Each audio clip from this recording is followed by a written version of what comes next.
Minasan, konnichiwa, and welcome to Unit 7.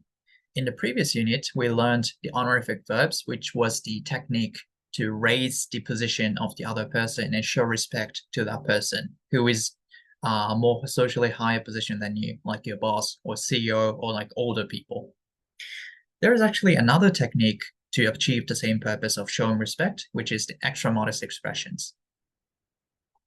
Now, honorific was the technique used to describe the other person, so someone of higher social status. But extra modest expressions are used for yourself. This is what you use to describe about yourself. So like, imagine that you got a new job at a Japanese company and you want to introduce yourself to your new boss. You could say like, my name is Yoshida. Yoshida to iimasu. Yoshida to iimasu. Or the same boss maybe wants you to come to the office tomorrow, and you could say, I'm going to the office tomorrow. 明日会社に行きます. So obviously, these are the very plain verbs, and they're not polite enough to be used for yourself. So when you want to describe yourself, like I say, like my name is, or like I am going, like your own actions, you should be using extra modest. So instead of saying 田中と言います, you just say 田中と申します. 申します. This is saying 言います, same meaning, but it's saying it in more humble way. 今参ります instead of 今行きます.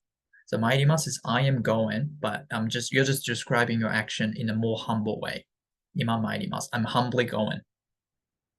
私は今大阪におります instead of います. So you should be saying I am in Osaka, but in a humble way when you're talking to your boss. Maybe if your boss is asking where you are. So here's the list of the very common verbs and their corresponding extra modest forms.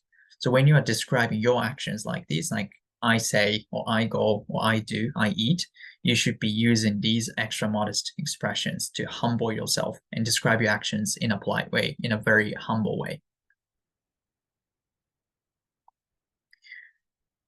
Now, we just said the extra modest expressions are used for your own actions, but it actually extends to the other people inside your inner circle.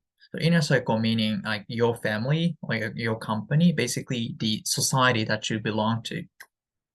So think of this again. This is my son.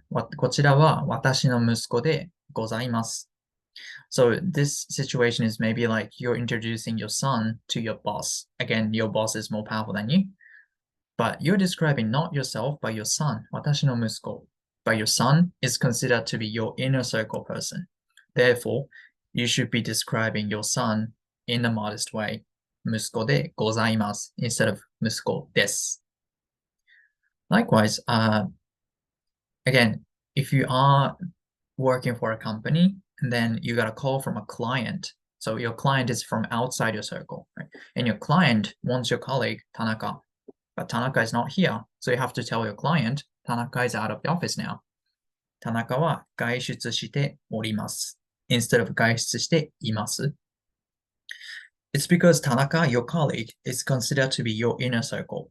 When you're dealing with a client is outside of your circle, your colleague is inside your circle. Oh, last one is you're introducing your wife to your boss. So it's the same deal with the first one. Your wife is considered your inner circle. So, 私の妻は銀行員でございます instead of です. So who is in and out of your inner circle depends on the situation. So in the second example, Tanaka, your colleague, is considered to be inside your circle because you are talking to your client. So the same person could be in your inner circle person or outside of your circle person. So it is important to think of the situation and decide who is in the inner circle. The person you're trying to describe is the person inside your circle or the outside person or outside the circle.